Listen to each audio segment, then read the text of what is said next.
നമ്മൾ നിൽക്കുന്നത് തിരുവനന്തപുരം ജില്ലയിലെ അമ്പലത്തറയിൽ പ്രവർത്തിക്കുന്ന അല്ലരീഫ് ഹോസ്പിറ്റലിലാണ്. ഇവിടുത്തെ വിവിധ വിഭാഗങ്ങളെയും വിദഗ്ധരായ ഡോക്ടർമാരെയും നമുക്ക് പരിചയപ്പെടാം. അനന്തപുരി ഓൺലൈൻ ന്യൂസ് ചാനലിലെ പൾസ് ആൻഡ് കെയർ എന്ന പുതിയ സെഗ്മെന്റിലേക്ക് എല്ലാവർക്കും സ്വാഗതം. അല്ലരീഫ് ഹോസ്പിറ്റലിലെ ജനറൽ സർജനായ ഡോക്ടർ വഫി റഷീദാണ് നമ്മോട് കൂടെ ഇന്നുള്ളത്. നമ്മുടെ സംശയങ്ങൾ ഡോക്ടറിനോട് ചോദിച്ചറിയാം. നമസ്കാരം ഡോക്ടർ. ഡോക്ടർ, ഇപ്പോൾ നമ്മുടെ ലൈഫ് സ്റ്റൈൽ അനുസരിച്ച് ഒത്തിരി പേർക്ക് ഡയബറ്റിക്കാണ്. അപ്പം പ്രായമൊന്നുമില്ലാതെ ഡയബറ്റിക് പേഷ്യൻ്റ് വരുന്നത്. അപ്പം ഇങ്ങനെയുള്ളവർക്ക് ഈ ഡയബറ്റിക് അൾസർ അങ്ങനെയുള്ള കുറേ പ്രോബ്ലംസ് വരുന്നു. നമുക്കത് എങ്ങനെ ട്രീറ്റ് ചെയ്യാം? ആദ്യമായി ഡയബറ്റിക്സ് അതിപ്പോൾ കേരളയിൽ ഒരു 50% ആൾക്കാർക്കുണ്ട് എന്നുള്ളതാണ് ഇപ്പോൾ പറയപ്പെടുന്നത്. ചിലവർ അറിയുന്നില്ല, ചിലവർ ഇൻവെസ്റ്റിഗേറ്റ് ചെയ്യുന്നില്ല, ഫർദറായിട്ടൊന്നും ചെയ്യുന്നില്ല. എല്ലാവരും ഇപ്പോഴത്തെ ഒരു സെഡൻറ്ററി ലൈഫ് സ്റ്റൈൽ ആയതുകൊണ്ട് കൂടുതൽ ആൾക്കാർക്കും ഇത് വരുന്നുണ്ട്. നമ്മൾ പണ്ടത്തെ പോലെയല്ല, പണ്ടത്തെ എല്ലാവരും വർക്ക് ചെയ്യുന്നുണ്ടായിരുന്നു. ഇപ്പോൾ അങ്ങനെയല്ല. ഇപ്പോൾ എല്ലാവരും IT പ്രൊഫഷണൽസും എല്ലാവരും കൂടുതലായിട്ട് സെഡൻറ്ററി ലൈഫ് സ്റ്റൈലാണ് ഫോളോ ചെയ്യുന്നത്. അപ്പം ആദ്യമായിട്ട് ചെയ്യേണ്ടതെന്ന് വെച്ച് കഴിഞ്ഞാൽ നമ്മളൊരു ഹെൽത്തി ലൈഫ് സ്റ്റൈൽ മെയിൻറ്റെയിൻ ചെയ്യണം. ആദ്യമായിട്ട് നമ്മൾ ഹെൽത്തി ഫുഡ്, ഒരു ബാലൻസ്ഡ് ഡയറ്റ് ആയിരിക്കണം എപ്പോഴും നമ്മൾ കൊടുക്കേണ്ടത്. പിന്നെ ഉള്ളത് റെഗുലർ എക്സസൈസ്. ഒരു ദിവസം പോയി എല്ലാ എക്സസൈസും ചെയ്താൽ മാത്രം പോരാ, റെഗുലറായിട്ട് ചെയ്താലേ നമുക്ക് കാര്യമുള്ളൂ. അപ്പോൾ എന്തുകൊണ്ട് ഡയബറ്റീസ് നമ്മൾ കൺട്രോൾ എപ്പോഴും ഡയബറ്റീസ് എന്ന് പറഞ്ഞാൽ അതൊരു കൺട്രോൾ ചെയ്യുന്ന രോഗമാണ്, അത് നമുക്ക് മാറ്റാൻ പറ്റില്ല. അപ്പം നമ്മളെപ്പോഴും നമ്മുടെ ബ്ലഡ് ഷുഗർ ലെവൽ ഒരു നോർമലാക്കി വയ്ക്കുക, അതാണ് മെയിനായിട്ടുള്ളത്. അപ്പോൾ ഈ ഡയബറ്റിക് അൾസർ എന്ന് പറഞ്ഞാൽ നമുക്ക് സർജറിയിലൂടെ വളരെ ലളിതമായി തന്നെ അത് ട്രീറ്റ് ചെയ്യാൻ പറ്റുന്ന ഒരു ഇതാണോ? അപ്പോൾ ഡയബറ്റിക് അൾസർ ആദ്യമായിട്ട് എങ്ങനെ വരുന്നു എന്നുള്ളതാണ്. അത് നമ്മുടെ പ്രോപ്പർ കെയർ വേണം. ഡയബറ്റിക് അൾസർ ഉള്ളവർക്ക് കുറേ നാൾ ഡയബറ്റിക് ആയിട്ടുള്ളവർക്ക് എന്ത് പറ്റുമെന്ന് വെച്ച് കഴിഞ്ഞാൽ അവർക്കുള്ള കോംപ്ലിക്കേഷൻസ് ആയിട്ട് നമ്മുടെ കാലിലെ സെൻസേഷൻസ് കുറയും. അപ്പോൾ എന്ത് പറ്റുമെന്ന് വെച്ചാൽ അവിടെ അൾസറുകൾ വരും. നമ്മളറിയില്ല, എവിടെയെങ്കിലും തട്ടിക്കഴിഞ്ഞ് മുറിഞ്ഞാൽ പോലും നമ്മളറിയില്ല. അപ്പോൾ അവിടെ പിന്നെ നമ്മുടെ ബ്ലഡിൽ കൂടുതലായിട്ട് ഗ്ലൂക്കോസ് ഉള്ളതുകൊണ്ട് അത് ബാക്ടീരിയകൾക്കൊരു കൾച്ചർ മീഡിയം ആയിരിക്കും. അപ്പോൾ അത് കൂടുതലായിട്ട് ഇൻഫെക്ഷൻസ് വരാനുള്ള ചാൻസസ് ഉണ്ട്. അപ്പോൾ നമുക്ക് എങ്ങനെ ഡയബറ്റിക് അൾസർ വരാതിരിക്കാം എന്നുള്ളതാണ് നമ്മൾ ആദ്യം നോക്കേണ്ടത്. അപ്പോൾ റെഗുലറായിട്ടുള്ള ചെക്കപ്സ്, റെഗുലറായിട്ട് ഷുഗർ നോക്കുക, റെഗുലറായിട്ട് എക്സസൈസ് ചെയ്യുക. പിന്നെ എല്ലാ ആഴ്ചയും നമ്മുടെ കാലുകളുടെ സ്വന്തമായിട്ട് ആദ്യം എക്സാമിൻ ചെയ്യുക. കാലുകളുടെ വിരലുകളുടെ ഇടവശമെല്ലാം നോക്കുക, എല്ലാം ഡ്രൈ ആയിട്ട് സൂക്ഷിക്കുക. അങ്ങനെയാണ് ആദ്യം ചെയ്യേണ്ടത്. ബട്ട് ഒരു പ്രാവശ്യം അൾസർ വന്നു കഴിഞ്ഞാൽ പിന്നെ നമ്മൾ എന്താ ചെയ്യേണ്ടതെന്ന് വെച്ചാൽ, അൾസർ വന്നു കഴിഞ്ഞാൽ അതൊരു സർജറി ചിലപ്പം വേണ്ടി വരും. അത് ആദ്യമേ നമ്മൾ സർജറി ചെയ്യുമെന്നല്ല, നമുക്ക് ആദ്യം നമ്മൾ നോക്കും സർജറി ചെയ്യാതെ പറ്റുമെന്നുള്ളത്. ഇല്ലെങ്കിൽ നമുക്ക് ചിലപ്പോൾ അവിടത്തുള്ള ഏരിയയിൽ ക്ലീൻ ചെയ്യേണ്ടി വരും. അത് നമ്മൾ ഡിബ്രൈഡ്മെൻ്റ് എന്ന് പറയും.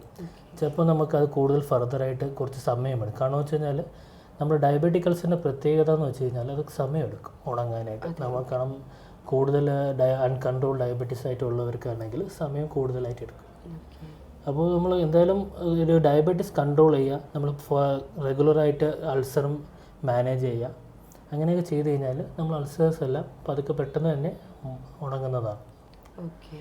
പിന്നെ നമ്മൾ കൂടുതലായിട്ട് നോക്കേണ്ടത് നമ്മൾ ഈ കാലിലെ സെൻസേഷൻ കുറവായിരിക്കും.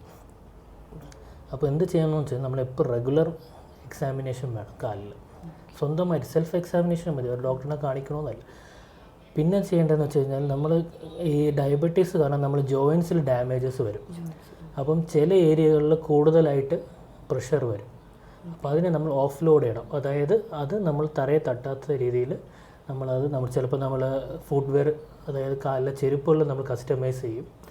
ആ ഒരു ഭാഗം മാത്രം പ്രഷർ ഓഫ് ലോഡ് ചെയ്ത് ചെയ്യും. അപ്പോൾ അങ്ങനെ നമ്മുടെ ഇതൊരു മൾട്ടി ലെവൽ ഇതാണ്. നമ്മൾ ഒരു ഭാഗത്ത് മാത്രമല്ല, നമ്മൾ 2-3 കാര്യങ്ങളും ചെയ്താൽ നമുക്ക് ഫുള്ളായിട്ട്, അല്ലാതെ നമ്മൾ സർജറി ചെയ്ത് കഴിഞ്ഞാൽ ഉടനെ മാറുമെന്നല്ല. പക്ഷേ അതിൻ്റെ കൂടെ തന്നെ സപ്പോർട്ടീവായിട്ട് കൂടുതലായിട്ട് നമുക്ക് ഫുഡ് കെയർ ചെയ്യണം.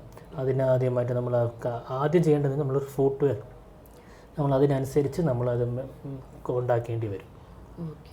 അപ്പോൾ ഇങ്ങനെ ചെയ്ത് കഴിഞ്ഞാൽ കൂടുതലായിട്ട് നമുക്ക് മാറ്റാം. പക്ഷേ ഇപ്പോൾ എല്ലാവർക്കും ഒരു പേടിയാണ്, സർജറി എന്ന് പറഞ്ഞാൽ തന്നെ ഒരു പേടിയാണ്. പക്ഷേ ചില കണ്ടീഷനിൽ നമുക്ക് സർജറി ചെയ്താലേ പറ്റുള്ളൂ. അപ്പോൾ അത് പേടിക്കേണ്ട ആവശ്യമില്ല. നമുക്കത് ചെയ്ത് കഴിഞ്ഞാൽ പെട്ടെന്ന് അത് ചില ഭാഗത്ത് നമ്മളത് സർജറി ചെയ്താലേ നമുക്ക് ആ പഴുപ്പും ബാക്കിയുള്ള ഭാഗങ്ങളും എടുത്ത് കളയാൻ പറ്റുള്ളൂ. അത് കഴിഞ്ഞ് കഴിഞ്ഞാൽ അത് നമ്മൾ ഹീലായി തുടങ്ങുള്ളൂ. അപ്പോൾ അത് പേടിച്ചിട്ട് വെച്ചുകൊണ്ടിരുന്ന് കഴിഞ്ഞാൽ നമുക്ക് ചെറിയ സർജറി ചെയ്യുന്നതിന് പകരം വലിയ സർജറികൾ ചെയ്യേണ്ടി വരും. പിന്നെ എല്ലാവർക്കും ഒരു തെറ്റിദ്ധാരണ ഉണ്ട്, സർജറി എന്ന് പറഞ്ഞാൽ കാല് മുറിക്കൽ ആയില്ല. പക്ഷെ അതൊക്കെ നമ്മൾ ലാസ്റ്റ് റിസോർട്ടാണ്, അവസാനത്തെ ഇതാണ്. നമ്മളത് അതുവരെ നമ്മൾ ട്രൈ ചെയ്യും നമ്മൾ ആ ഒരു കാല് രക്ഷപ്പെടുത്താനുള്ളത്. അത് സമൂഹത്തിനിടയിൽ ഒരു ചെറുതല്ല ഒരു വലുതായൊരു തെറ്റിദ്ധാരണയാണ്. അതിനുവേണ്ടി ഒരു ആൾട്ടർനേറ്റീവ് മെഡിസിൻസിലോട്ട് പോകും, ഒറ്റമൂലിക്ക് വേണ്ടി ശ്രമിക്കും. പക്ഷെ അത് ചെയ്തോട്ടെ, അതൊക്കെ ഓരോരുത്തരുടെ ഇഷ്ടമാണ്, വേണ്ടെന്ന് പറയുന്നില്ല. പക്ഷേ ഒരു പഴുപ്പ് വരിക അങ്ങനെയെല്ലാം വരുമ്പോൾ നമ്മളതൊരു സർജറിനോ ആരെയും കാണിച്ചിട്ട് അത് ക്ലീൻ ചെയ്ത് അത് പിന്നെ റെഗുലർ ഡ്രസ്സിങ്ങും അതെല്ലാം കഴിഞ്ഞതിന് ശേഷം വേണമെങ്കിൽ എന്തെങ്കിലും വേണമെങ്കിൽ ചെയ്യാം. പക്ഷെ അതുവരെ നമ്മൾ സൂക്ഷിക്കേണ്ടതാണ്. കൂടുതൽ ഇൻഫെക്ഷൻ വന്നു കഴിഞ്ഞ് കഴിഞ്ഞാൽ നമ്മൾ ഹെൽപ്ലെസ് ആയിരിക്കും. ഇപ്പോൾ നമുക്ക് 2 ഓപ്ഷൻ, ചിലപ്പം നല്ല ഇൻഫെക്ഷൻ ആയിട്ടായിരിക്കും പേഷ്യൻസ് വരുന്നത്. വന്നു കഴിഞ്ഞാലുള്ള പ്രശ്നം എന്ന് വെച്ചാൽ നമുക്ക് 2 ഓപ്ഷനാണ് വന്നത്. ഒന്നെങ്കിൽ അവിടെ മുറിക്കുക, അല്ലെങ്കിൽ നമുക്ക് മുറിച്ചാൽ മാത്രമേ ചിലപ്പോൾ ആളുടെ ജീവൻ രക്ഷിക്കാൻ പറ്റൂ. അതുകൊണ്ടാണ് നമ്മൾ ചിലപ്പോൾ നമുക്കത് ചെയ്യേണ്ടി വരില്ല എന്നല്ല, എന്തായാലും ഒരാളെ ജീവൻ രക്ഷിക്കാൻ വേണ്ടി നമുക്ക് ചെയ്യേണ്ടി വരാറുണ്ട്. അതുപോലെ ഡോക്ടറെ, എല്ലാവരും ഈ അപ്പൻഡിക്സ് തിരിച്ചറിയാൻ പറ്റും, വയറുവേദന വരുമ്പോഴെല്ലാം അതാണ് എന്ന് പറഞ്ഞിട്ടും അല്ലെങ്കിൽ അതിൻ്റെ സർജറി പേടിച്ച് വരാണ്ടിരിക്കുന്നവരും ഉണ്ട്. കാര്യം ഇപ്പം അതിന് ഒരുപാട് ഫെസിലിറ്റീസ് ഇല്ലയോ? അതെ, നമ്മളിതെല്ലാം ഓരോ കണ്ടീഷൻ അനുസരിച്ചാണ്. ഇപ്പം ഇത് ഒരു അഡോളസെൻ്റ് ഏജിലേക്കാണ് കൂടുതലായിട്ട് കാണുന്നത്. അപ്പോൾ കൂടുതൽ ഇൻഫെക്ഷൻ ഉണ്ട്, നമ്മളതെല്ലാം നമ്മൾ ബ്ലഡ് ടെസ്റ്റ് ചെയ്യും, സ്കാനിങ് ചെയ്യും. അതെല്ലാം കഴിഞ്ഞ് നോക്കിയതിന് ശേഷം മാത്രമായിരിക്കും നമ്മൾ അപ്പൻഡിക്സ് ഓപ്പറേഷനെ കുറിച്ച് ചിന്തിക്കുന്നത്. 2 രീതിയിൽ ചെയ്യാം. ഒന്നെങ്കിൽ നമുക്ക് ആൻറ്റിബയോട്ടിക്സ് ഒക്കെ കൊടുത്ത്, അത് കൂടുതൽ ഇൻഫെക്ഷൻ ഇല്ലെങ്കിൽ നമ്മൾ ആൻറ്റിബയോട്ടിക്സ് ഒക്കെ കൊടുത്ത് അതിനെ കൺട്രോൾ ചെയ്യും. ഇല്ല, കൂടുതൽ ഇൻഫെക്ഷൻ ഉണ്ട്, കൗണ്ട്സ് കൂടുതലാണ്, പേഷ്യൻ്റ് നല്ലതായിട്ട് വിഷമങ്ങളുണ്ട് എന്നുണ്ടെങ്കിൽ നമ്മൾ എന്തായാലും ചെയ്താലേ പറ്റുള്ളൂ. അത് ചെയ്യാതെ പേടിച്ച് വെച്ചുകൊണ്ടിരുന്ന് കഴിഞ്ഞാൽ ഇതിൻ്റെ പ്രശ്നം, ഇതിൻ്റെ കോംപ്ലിക്കേഷൻ എന്ന് പറഞ്ഞു കഴിഞ്ഞാൽ അപ്പൻഡിക്സ് പൊട്ടി കഴിഞ്ഞ് കഴിഞ്ഞാൽ നമുക്ക് ഈ ചെറിയ സർജറിയിലൊന്നും പറ്റില്ല. നമുക്ക് കീഹോൾ സർജറിയാണ് ഇപ്പോൾ മെയിനായിട്ടൊക്കെ ചെയ്യുന്നത്. അപ്പോൾ അതിൻ്റെ ഒരു അഡ്വാൻറ്റേജ് എന്ന് പറഞ്ഞു കഴിഞ്ഞാൽ നമുക്കത് കണ്ടുകൊണ്ട് തന്നെ അത് നമുക്ക് അപ്പൻഡിക്സ് ചെയ്യാം. ചിലപ്പം പസ് കളക്ഷൻസ് കാണും, അതൊക്കെ നമുക്ക് നല്ലതായിട്ട് കറക്റ്റായിട്ട് കണ്ട് തന്നെ നമുക്ക് അവിടെ ക്ലീൻ ചെയ്തെടുക്കാൻ പറ്റുന്നതാണ്. അപ്പോൾ നല്ല റിസൾട്ടും നല്ലതാണ്. ചിലപ്പോൾ നമുക്ക് സർജറി കഴിഞ്ഞാൽ ഒരു ദിവസത്തിന് പിറ്റേ ദിവസം തന്നെ നമുക്ക് ഡിസ്ചാർജ് ചെയ്യാനും പറ്റും. പിന്നെ നമുക്കൊരു ഒരാഴ്ചയ്ക്കുള്ളിൽ തന്നെ കുട്ടികൾ നോർമൽ ഒരു ലൈഫ് തന്നെ ജീവിക്കാൻ പറ്റും. ഓക്കെ. അതുപോലെ തന്നെ നമ്മുടെ ഇപ്പോൾ കണ്ടിരുന്ന, എനിക്ക് തോന്നുന്നു ചെറിയ പ്രായത്തിലുള്ള ലേഡീസിന് പോലും ബ്രസ്റ്റ് ക്യാൻസർ വരുന്നുണ്ട്. അപ്പം പക്ഷെ അത് അവർ തിരിച്ചറിയാതോ അല്ലെങ്കിൽ അത് ചിലപ്പോൾ ഇഗ്നോർ ചെയ്ത് വിടുന്നതായിരിക്കാം. അപ്പം അതിൻ്റെ ഏത് സ്റ്റേജ് തൊട്ടാണ് നമ്മളത് ശ്രദ്ധിച്ച് അതിൻ്റെ സർജറിനെ വലിയ ബുദ്ധിമുട്ടെന്ന് ചിന്തിച്ചിട്ട് ആരും ഇപ്പോൾ ഹോസ്പിറ്റലിലേക്ക് വരാത്തത്? അപ്പോൾ അതിൻ്റെ ഒരു ലളിതമായ ഇപ്പോഴത്തെ ഒരു അഡ്വാൻസ്മെൻറ്റ് ഓഫ് മോഡേൺ മെഡിസിൻ കാരണം നമ്മൾ ആദ്യം ഒരു 35 ഇയേഴ്സിന് തൊട്ട് തന്നെ സ്ക്രീനിങ് സ്റ്റാർട്ട് ചെയ്യും. അപ്പം ഈ സ്ക്രീനിങ് ആണ് മെയിനായിട്ടുള്ളത്. അതിൽ നമ്മൾ സ്വന്തമായിട്ട് സെൽഫ് എക്സാമിനേഷൻ അതാണ് ആദ്യം ചെയ്യേണ്ടത്. നമ്മൾ റെഗുലറായിട്ട് ചെയ്യണം. ഒരു 35 ഇയേഴ്സ് കഴിഞ്ഞാൽ എല്ലാ ലേഡീസും സ്വന്തമായിട്ട് എക്സാമിൻ ചെയ്യാം. അതിൽ എന്തെങ്കിലും ഒരു വേദനയില്ലാത്ത എന്ത് മുഴകളായാലും ആരെങ്കിലും കാണിക്കുക, ഒരു ഡോക്ടറിനെ കാണിക്കുക. അപ്പോൾ ഡോക്ടേഴ്സിനെ കാണിക്കുക. അപ്പോൾ അവരവർ ഫർദർ ഇവാലുവേഷൻ ചെയ്യും. ഒരു 85 ഒരു നോർമലി മെജോറിറ്റി കേസുകളും വേറെ നോൺ ക്യാൻസറസ് ആയിരിക്കും. പക്ഷെ ബാക്കിയുള്ള ചെറിയൊരു പെർസെൻറ്റേജ് എന്തായാലും ക്യാൻസറസ് ആയിരിക്കും. പക്ഷെ അത് റൂൾ ഔട്ട് ചെയ്യാൻ നമുക്ക് എന്തായാലും സ്കാനിങ്ങിനുണ്ട്. ചിലപ്പം ഫൈൻ നീഡിൽ FNAC എന്ന് പറയും. അതായത് നമുക്ക് സൂചി കൊണ്ട് കുത്തിയെടുത്ത് കോശങ്ങൾ നോക്കുന്നതിനാണ് FNAC എന്ന് പറയുന്നത്. അപ്പോൾ അത് ചെയ്യേണ്ടി വരും. അപ്പോൾ അതിലൊക്കെ നോർമലാണ്, അത് ക്യാൻസറസ് അല്ല എന്നുണ്ടെങ്കിൽ നമുക്ക് പിന്നെ വേറെ പേടിക്കേണ്ട ആവശ്യമില്ല. അപ്പോൾ നമുക്ക് ആദ്യം ചെയ്യേണ്ടതെന്ന് വെച്ച് കഴിഞ്ഞാൽ ഇവാലുവേഷനാണ്. ഒരു മുഴ ഉണ്ടെങ്കിൽ അത് മാറും എന്ന് വിചാരിച്ചിരിക്കരുത്. അത് കൊണ്ടുപോയി കാണിച്ച് നമുക്കതിൻ്റെ ഫർദർ ഇവാലുവേഷൻ ചെയ്തു ചിലപ്പോൾ സ്കാനിങ്ങിൻ്റെ തന്നെ കണ്ടു മനസ്സിലാവും. വേറെ കൂടുതലൊന്നും ചെയ്യേണ്ടി വരില്ല. ഇപ്പോൾ ചിലവർക്ക് ഈ സൂചി എന്നൊക്കെ പറയുമ്പോൾ തന്നെ പേടിയായിരിക്കും. അപ്പോൾ അതുകൊണ്ട് കൂടുതലായിട്ട് പേടിക്കേണ്ട ആവശ്യമില്ല. അത് സ്കാനിങ്ങിൽ തന്നെ ചിലപ്പോൾ മെജോറിറ്റി ആൾക്കാർക്ക് നമുക്ക് മനസ്സിലാവും അത് നോർമലാണ് എന്നുള്ളത്. പിന്നെ വലിയ മുഴകളൊക്കെ ആണെങ്കിൽ നമ്മൾ എടുക്കാൻ പറയാറുണ്ട്, അല്ലെങ്കിൽ കുഴപ്പമൊന്നുമില്ല, we can wait. Majorities follow up is needed. Okay. അതുപോലെ ഡോക്ടർ, ഇപ്പോൾ തൈറോയ്ഡ് എന്നൊരു പ്രശ്നം, അത് എനിക്ക് തോന്നുന്നു കുഞ്ഞു കുട്ടികളിൽ തൊട്ട് തുടങ്ങുന്നതാണ്. അപ്പോൾ ഈ തൈറോയ്ഡ് എന്ന് പറയുന്നതും ഗോയിറ്ററും തമ്മിൽ എന്തെങ്കിലും നമുക്ക് ഈ തൈറോയ്ഡ് വരുമ്പോൾ കുറച്ചുകൂടെ ഹെൽത്ത് പ്രോബ്ലംസ് ഉണ്ടാകുമോ, അതോ ഇത് എടുത്തു മാറ്റിയാൽ അതിൻ്റെ ഒരു പ്രശ്നം തീരുന്നുണ്ടോ? തൈറോയ്ഡ് എന്ന് പറയുന്നത് നമുക്കൊരു ഇമ്പോർട്ടൻറ്റ് ഗ്രന്ഥിയാണ്. അപ്പോൾ അതിൽ നിന്നാണ് തൈറോക്സിൻ എന്ന ഹോർമോൺസ് പ്രൊഡ്യൂസ് ചെയ്യുന്നത്. അതിന് നമ്മുടെ ഗ്രോത്തിനൊക്കെ വളരെ ഇമ്പോർട്ടൻ്റ് ആയിട്ടുള്ള ഒരു ഹോർമോണാണ്. അപ്പോൾ ഇപ്പോഴത്തെ ഇവിടെ മെജോറിറ്റി നമ്മൾ ലേഡീസിനാണ് മെയിനായിട്ട് വരുന്നത്. അപ്പോൾ മെയിൻലി ചിലവർക്ക് കൂടുതൽ മുടി കൊഴിച്ചിൽ, ഉറക്കമില്ലായ്മ, അങ്ങനെയൊക്കെ വരുമ്പോഴായിരിക്കും ഇവർ വന്ന് കൺസൾട്ട് ചെയ്യുന്നത്. അപ്പോൾ നമ്മൾ ഇവാലുവേറ്റ് ചെയ്യുമ്പോഴായിരിക്കും ചിലപ്പോൾ നമ്മൾ TSH എന്ന് പറയും, അപ്പോൾ അതൊക്കെ കൂടിയിരിക്കുന്നത് കാണാം. പിന്നെ നമ്മൾ ചെയ്യേണ്ടതെന്ന് വെച്ച് കഴിഞ്ഞാൽ നമ്മൾ സ്കാൻ ചെയ്ത് നോക്കേണ്ടതുണ്ട്. അതായത് നെക്കിൽ എങ്ങനെയാണ് വേറെ എന്തെങ്കിലും ഇൻഫെക്ഷൻസ് ഉണ്ടോ. തൈറോയ്ഡ് ക്യാൻസേഴ്സും കോമൺ ആണ്. അതും ഈ ചെറിയ കുട്ടികളിൽ തന്നെ ഒരു ടീനേജിലൊക്കെ ക്യാൻസേഴ്സൊക്കെ ഉണ്ട് തൈറോയ്ഡിൽ. അപ്പോൾ അതും ഇവാലുവേറ്റ് ചെയ്യേണ്ടത്. ഇതേപോലെ തന്നെ ബ്രസ്റ്റ് ക്യാൻസർ പോലെ തന്നെ, ബ്രസ്റ്റ് ലംബ് പോലെ തന്നെ നമുക്ക് ഇവാലുവേറ്റ് ചെയ്യേണ്ട ഒരു കാര്യമാണ് തൈറോയ്ഡും. തൈറോയ്ഡ് റെഗുലറായിട്ട് നമ്മൾ ചിലവർക്കൊണ്ട് ഇത് കഴിച്ച് കഴിഞ്ഞാൽ നമ്മുടെ ജീവിതകാലം ഫുള്ളും കഴിക്കേണ്ടി വരും എന്നുള്ള ചിന്തകളൊക്കെ ഉണ്ട്. നമ്മളത് ചിലപ്പോൾ ചിലവർക്ക് അതങ്ങനെ വേണ്ടി വരും, അത് കണ്ടീഷൻസ് അങ്ങനെ തന്നെയാണ്. അപ്പോൾ അല്ല, അതിൽ നമുക്ക് പിന്നെ മാറ്റിയാണ്, കാരണം അത് നിർത്തി കഴിഞ്ഞാൽ ആൾക്കാർക്ക് കൂടുതൽ ബുദ്ധിമുട്ട് വരെയുള്ളൂ.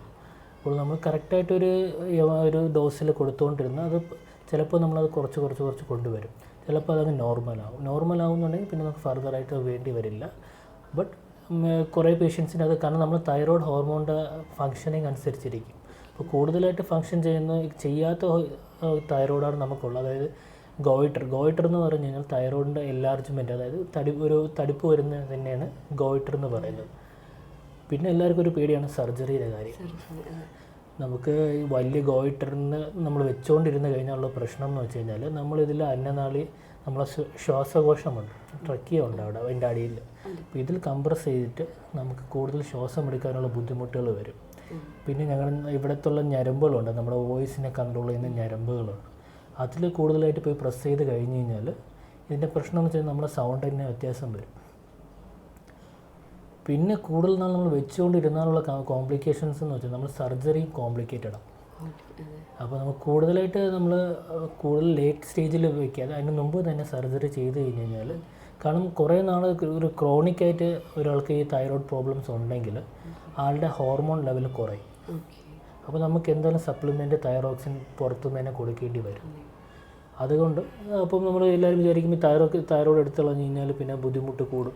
പക്ഷേ ഇത് വെച്ചുകൊണ്ടിരുന്ന് കഴിഞ്ഞാൽ ഇതിനേക്കാട്ടും ബുദ്ധിമുട്ട് വരാൻ പോകുന്നത്. അപ്പോൾ അത് കൂടുതൽ ആൾക്കാർക്ക് മനസ്സിലാവില്ല. എല്ലാവരും പേടിച്ച് വെച്ചുകൊണ്ടിരിക്കും, അവസാനം കൊണ്ടുവന്നു കഴിഞ്ഞാലുള്ള പ്രശ്നം എന്ന് വെച്ച് കഴിഞ്ഞാൽ നമുക്ക് സർജിക്കൽ കോംപ്ലിക്കേഷൻസും കൂടാനുള്ള ചാൻസസ് ഉണ്ട്. അപ്പോൾ അതുകൊണ്ട് നമുക്ക് നമ്മളിത് ഒട്ടും കൺട്രോൾ, നമ്മൾ തൈറോക്സിനൊന്നും നിൽക്കുന്നില്ലെങ്കിൽ നമ്മൾ ബെറ്റർ ടു ഡു സർജറി എന്നുള്ളതാണ്. ഇപ്പം കുറേ സർജിക്കൽ മെത്തേഡ്സുകളൊക്കെ ഉണ്ട്. അപ്പോൾ നമ്മൾ അതിനനുസരിച്ച് ഓരോ പേഷ്യൻറ്റിനനുസരിച്ചായിരിക്കും ചെയ്യുന്നത്. ഡോക്ടർ, ഒരു പേഷ്യൻറ്റിന് ഒരു ഹെർണിയ ഉണ്ടെന്ന് നമ്മൾ ആദ്യം എങ്ങനെയാണ് അത് തിരിച്ചറിയുന്നത്? ആ വ്യക്തി എങ്ങനെ അത് തിരിച്ചറിയാൻ പറ്റും? അത് കൂടുതലായിട്ടും നമുക്കിപ്പം കൂടുതൽ വെയിറ്റ് എടുക്കുന്ന ആൾക്കാർ, അപ്പോൾ അവർ നമ്മുടെ ഇടുപ്പിൽ ചെറിയൊരു ഡിസ്കംഫോർട്ടായിരിക്കും ആദ്യമായിട്ട് തോന്നുന്നത്. അപ്പോൾ നമ്മൾ കൂടുതലായിട്ട് വെയിറ്റ് എടുക്കുമ്പം പുറത്തോട്ട് തള്ളി വരിക, മുഴയായിട്ട് വരിക, അത് നമ്മൾ റിലാക്സ് ചെയ്യപ്പോൾ അകത്തോട്ട് പോവുക, കൂടുതൽ ചുമയ്ക്കപ്പോഴൊക്കെ എല്ലാം തടിപ്പ് വരിക, അങ്ങനെയൊക്കെ ഉള്ളപ്പോഴായിരിക്കും അവർ ശ്രദ്ധിക്കുന്നത്. ചിലവർക്ക് കൂടുതൽ നേരം നിൽക്കുന്നവർക്കൊക്കെ അത് വരാം. അപ്പോൾ ഇത് വന്നു കഴിഞ്ഞാൽ നമുക്ക് ഇതെന്ന് വെച്ച് കഴിഞ്ഞാൽ ഒരു മസിലിലെ ഡിഫക്റ്റ് കാരണമാണ് ഇത് വരുന്നത്. അപ്പം അത് മരുന്ന് കഴിച്ചാൽ മാറില്ല. അതിൻ്റെ മെയിൻ ട്രീറ്റ്മെൻറ്റ് എന്ന് വെച്ച് കഴിഞ്ഞാൽ സർജറി തന്നെയാണ്. അപ്പോൾ ഇപ്പോൾ നമുക്കത് നല്ലതായിട്ട് ഇപ്പം കീഹോൾ സർജറീസ് ഉണ്ട്, അതിൽ കുറേ ടൈപ്സ് ഓഫ് സർജറീസ് ഉണ്ട്. അഡ്വാൻസ്മെൻറ്റ് നമുക്ക് സർജറിയിൽ നല്ലതായിട്ട് വന്നിട്ടുണ്ട്. അതുകൊണ്ട് വലിയ മുറിവുകളൊന്നും ഇല്ലാതെ ചെറിയ മുറിവുകൾ, അതായത് കീഹോളിൽ കൂടെ തന്നെ എല്ലാ ഹെർണികളും മാറ്റാനുള്ള ഇപ്പോഴത്തുള്ള അഡ്വാൻസ്മെൻറ്റ് വന്നിട്ടുണ്ട്. ചെറിയ ചെറിയ വേദനകളും ചെറിയ ചെറിയ ബുദ്ധിമുട്ടുകളും വരുമ്പോൾ നമ്മൾ സ്വയം ചികിത്സിക്കാതെ വിദഗ്ധ ചികിത്സയ്ക്കായി നമ്മളൊരു ഡോക്ടറെ സമീപിക്കുക. ഡോക്ടർ ഇത്രയും ലളിതമായി സർജറിയെക്കുറിച്ച് നമുക്ക് പറഞ്ഞു തന്നതിന് വളരെയധികം നന്ദിയുണ്ട്. അപ്പോൾ ഇനിയും നമുക്ക് അടുത്തൊരു എപ്പിസോഡിൽ കാണാം. നന്ദി.